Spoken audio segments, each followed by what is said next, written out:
Hello and welcome to the Commissioner's Report. I'm your host, Jeff Foley. I'm joined today by Commissioner Neil Combee and Polk County's Emergency Management Director, Paul Womble. Thanks for being here, guys. Thanks for having me. So we're going to talk today about the hurricane season and about a project that Polk County developed, a documentary about the 2004 hurricane season. Commissioner, I know you were the chairperson at that time. Can you tell me why it's important that we remember the 2004 hurricane season?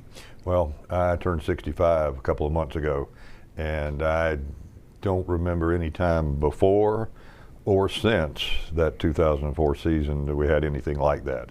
Obviously, we've had storms occasionally, and I was too young to remember Donna. I guess that was 1960, so I was a year old. I don't have any recollection of that. But it was a rough time, and obviously it could happen again. Whether it happens again in our lifetime or not, I don't know. But the idea that it could happen and you need to be prepared probably needs to, be told to everyone who lives in Central Florida or Florida, or maybe even Georgia and Alabama, just depends in the Carolinas. But I don't know that it's happened to anybody else where you had three named storms travel through your county in a period of a month. So we had Charlie, Francis, and Jean, and it compounded. It got worse each time. Paul, I know that the idea for this documentary came from emergency management, came from you. Why did you think a documentary was important? Well, yeah, it was to really tell the story. I mean, we've got so many new folks that have moved to Polk County. They weren't here 20 years ago. And the commissioner is right. It could very well happen again. We hope it doesn't. But we want to tell the story, and we've done a lot since then. Everybody in Polk County, we work together, and we like to say that a lot of that working together over those 45 days across those three storms, that was a big catalyst, especially in an emergency. But it's really to tell the story, make sure folks know. I've since the piece has come out, I've seen some social media comments from folks that were here and have moved here since then. And when I moved here 20 years ago, I thought Polk County was inland, and we didn't think we could have hurricanes, and clearly that was not the case. Now, Commissioner, I know it was a different time for emergency management. It was probably a different time for county government. What was it like leading the county through that at that time? Well, as I said in the documentary, none of us had any experience with three storms back to back to back, and I had went down after Andrew came through Dade County with the sheriff and Jim Roden, who was our public safety guy, assistant county manager. So I saw some of the devastation down there, but you really can't prepare for three in such a short period of time. Obviously it would pay to be prepared for one, which may carry over and have overlap into if you get another one that comes through. And it's probably not going to happen in my lifetime again, but people do need to be made aware. As Paul said, if you weren't here 20 years ago, you wouldn't have any recollection of it. You couldn't have, you weren't here.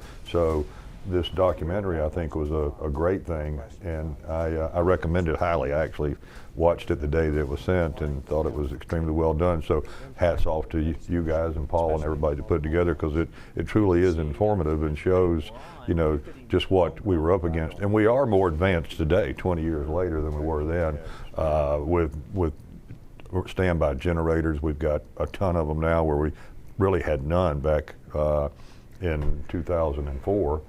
Might have been one or two around or something, but we were not prepared for that. But thankfully FEMA came through and we got through it. But now I guess we own most all the standby generators. Are set up in permanent fashion on a lot of our lift stations. And yeah, public safety infrastructure, communication system. Back then, the cellular industry, they may have had some UPS, battery backup, but those sites were not.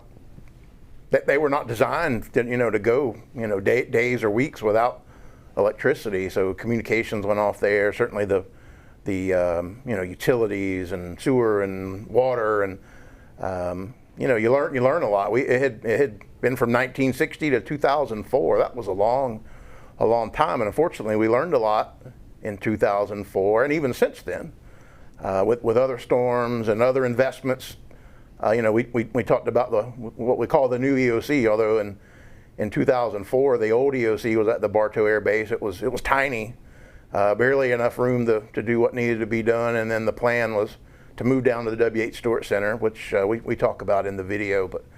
But you know, we have to be ready, and while we certainly, you know, need and will take support from the state, support from FEMA and the federal government. We saw it in 2004. I mean, where the storm made landfall got the political attention and the media attention, but it was a bad day in Polk County, especially on the eastern side of the county after Charlie. So we have to be as self-sufficient as we can, because we know we won't get everything that we need from the other levels of government. I think Paul said the new EOC, which we didn't have when the hurricanes came through, but it really came along pretty soon thereafter, maybe 06, 07, or 05. The funding came out of the 07 legislature, 2007. So 2008. So it's not new. It's the current one, but it's by no means new any longer. But it's state of the art, even as we sit here, even though it's 15. Yeah, almost 15 years old. Almost 15 years old now. Yeah, it's well built, well maintained, and so it'll serve the needs of Polk County, you know, far into the future. So the video is called 2004 Trifecta. People can view it on the county's YouTube page, which thousands of people have already done. Paul, I know you worked for Manatee County at that point. What were you doing? In emergency management. I was one of the staff. So you know that we were activated, and that storm. You know, Charlie was the center of the forecast was Tampa Bay.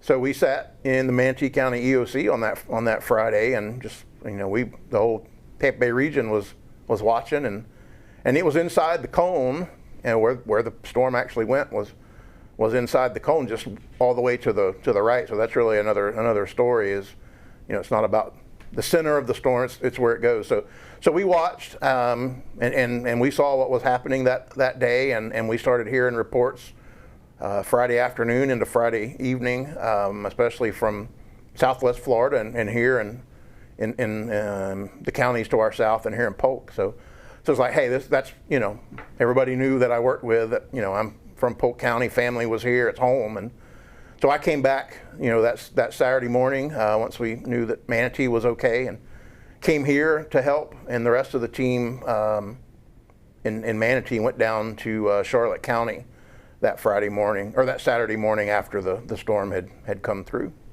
What did you learn going through those hurricanes that you use now as Director of Emergency Management for Polk County? Well, unfortunately, you get that experience on how local, state, and federal programs work, the needs of the community. One of the things we talked about in the film was how we communicated. We had a one-pager that was printed, and deputies and transit buses and, you know, everybody that was out in the community. That's how we shared information, because we didn't have we certainly didn't have social media and robust communications like we have today. But we have used that on deployments in recent times. We took that experience to the Panhandle in 2016 in Calhoun County, and just in 2023 we took that used the same tactic, and we went to Madison County after Hurricane Idalia just a year ago. Communications were down, internet was down. So what do? We print flyers, we print big posters and put them out where people congregate. And we learned that 20 years ago right here in Polk County. It's such an interesting concept. It seems like there are no boundaries when it comes to emergency management, that just because you're from one county doesn't mean you won't jump across the county lines and help others. Yeah, you develop a healthy respect for mutual aid when you get in a situation like that. And you know that there's folks that are coming from outside who weren't hit hard, and they're coming to help. That's nice to know. I know, watching the documentary, one of the things I felt like I learned was the resiliency of the people in Polk County, the leadership, but also the residents. Did you find that as the chairperson at that point, that people were really able to pull through and pull together? Yes. I mean, at my house, we were down for 14 days straight without power. And it's a long time. I don't know, we might have made it 28 or who knows? I don't know. But you find out what you can, do, and what you can live with, and what you can live without. But the people in the urban areas, I don't think they were out anything like 14 days. We were going as hard as we could, but out in the rural areas, it took a little longer to get power restored. But the thing that impressed me most was just the county staff and everybody wanting to get in and help, and they did. Obviously, I don't think there was any concern about overtime, anything. It's just let's figure out how to get this thing back up and running as soon as possible. So I'm going to wrap up. I'm already running overtime, as we always do. Talk to me a little bit about what people need to know about hurricane season in Polk County. I think it's no surprise to you guys or anybody watching that we're growing explosively in the county, and people are coming from areas where they might not have experienced hurricanes. I'll defer to Paul. What do people need to know, Paul? They just need to know, that we have hazards that people need to be prepared for. The commissioner mentioned being without power for 2 weeks. If you went home today and you were without power for a day at your house, what can't you do? We've had flooding. We've had all those hazards. So just to understand what could happen to you in your neighborhood, in your home, or your business, and then have a plan. We don't want it to happen. We certainly don't want to see our communities be impacted. But if we do have those types of events, and we have, this is paradise, but we certainly have hazards. What will you do? How will you do the basics? Water and food and bathing and being able to prepare meals for your family if you're at home. And the only thing you don't have is power. But the other thing is certainly the damage. We've seen historically here that our most injuries and unfortunately fatalities come in the cleanup phase. Have to run generators safely. You have to know how to wire those in safely and use them safely. Stay off the roads, stay out of the flood water until it's safe. Don't drive off into water that you don't know the depth of. I mean, I saw some of that recently in Manatee County. Yep. You just don't know what's in that water. How deep is the road washed out? So it's those little things why people may not understand or think about that, and that's why we encourage folks to get ready, understand what could happen, and just it's all about keeping our residents safe. Well, I appreciate the time, gentlemen. We'll do this again, I'm sure, soon, hopefully. Go watch the documentary. It's on the county's YouTube page, and if you need help preparing for a hurricane, which you absolutely should do, go to polk-county.net and look up emergency management. There's lots of advice there. Everything from what insurance paperwork you need to make sure of to how to take care of your pets. That's it for this episode of the Commissioner's Report. I'm your host, Jeff Foley. We'll talk to you again soon. Thank you for watching. Please make sure to subscribe and like our social media.